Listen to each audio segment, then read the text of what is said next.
За 10 минут до матча у кассы очереди. Льготный билет 2 рубля, полный 3,5. Здесь же можно купить абонемент. Платишь 45 рублей и получаешь доступ на все домашние игры с Маргонии. О возвращении большого футбола в город говорят и телекамеры, точнее их количество. Рядом со входом на стадион «Юность» стихийная велопарковка. У забора расположились те, кто не захотел платить за просмотр футбола с трибун. Первые 5 матчей было на выезде. Мы не могли дождаться, когда с Маргони вернется футбол. Тем более большой футбол, высшая лига. Это очень хорошо для города. Когда был Георгий Кондратьев, здесь вообще любили команду тогда. Болели за нее. Помните, когда мы обыгрывали здесь Батэ? И не так плохо играли. И с Динамо Брестом, и с Динамо Минском. Здесь очень сильно любят и болеют за футбол. Все время. И всегда поддерживали, и будут поддерживать свою команду.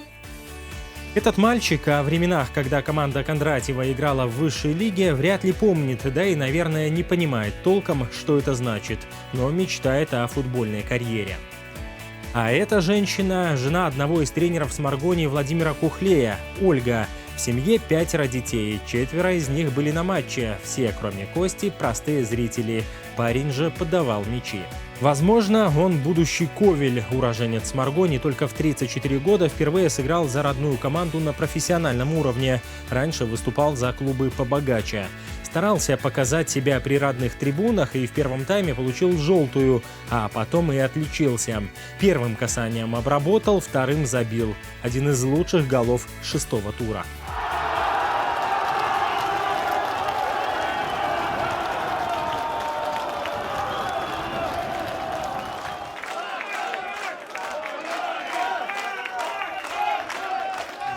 Первая игра дома, 100 лет здесь не играл, забить гол и выиграть, это, ради этого стоит играть в футбол.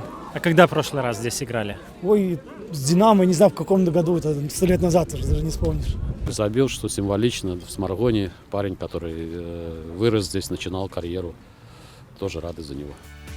Вячеслав Геращенко перед игрой со «Спутником» испытывал повышенное давление. Не артериальное, а психологическое. 1 очко в 5 матчах, да еще и попадание в элиту с 6-го места в первой лиге.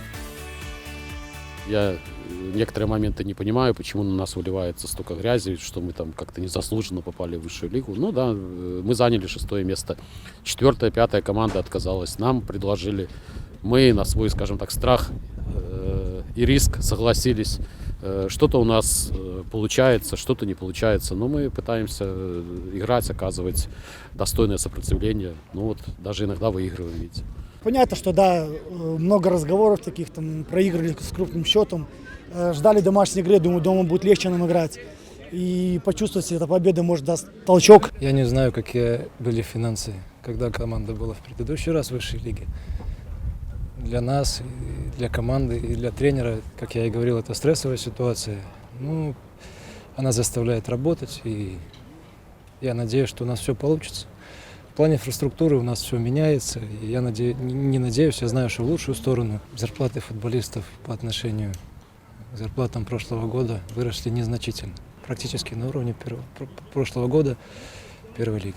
Спонтанное повышение в классе заставило Смаргонь искать усиление. Нашли в Африке. 4 молодых игрока из Кот-д'Ивуара, Гвинеи, Камеруна и Буркина-Фасо вышли против «Спутника» в основе.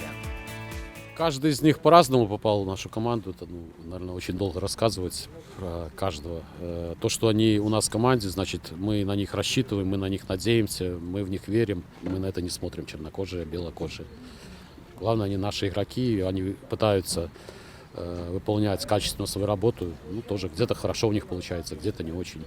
Сегодня мы добились победы, получилось все. У нас 3 человека, которые имеют за плечами более 200 игр. А остальные даже 5 и 10 игр не имеют. Только за счет желания, битвы, неуступчивости, только на этом мы можем набирать очки. Эти слова опытного Игнатенко касаются и «Спутника», но в 6-м туре пришло время первой победы с Маргонией, хотя тренеру гостей Левчуку трудно было смириться. Копач 2-0, первая домашняя игра и сразу 3 очка.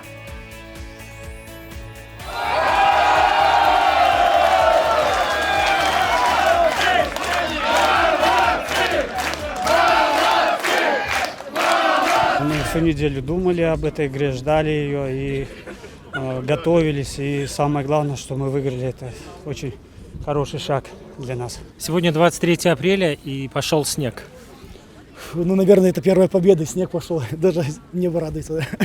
Если брать потенциал команды, ну, конечно, если вот отталкиваться от сегодняшней игры, то сегодня мы играли, скажем так, ну, наверное, хорошо, можно выразиться. Но опять мы играли со «Спутником», не в обиду там будет сказано «Спутнику», но все-таки это, конечно, не «Шахтер», не «Рух» там, и не «Батэ». Как раз с БАТЭ Маргони сыграет 1 мая. Матч пройдет в Борисове. Испытание посерьезнее погоды. Во втором тайме над стадионом «Юность» воцарилась климатическая зима. Но мы-то знаем, что весна, время возрождения, давно наступила и для жителей северного полушария, и для футбольной Сморгони.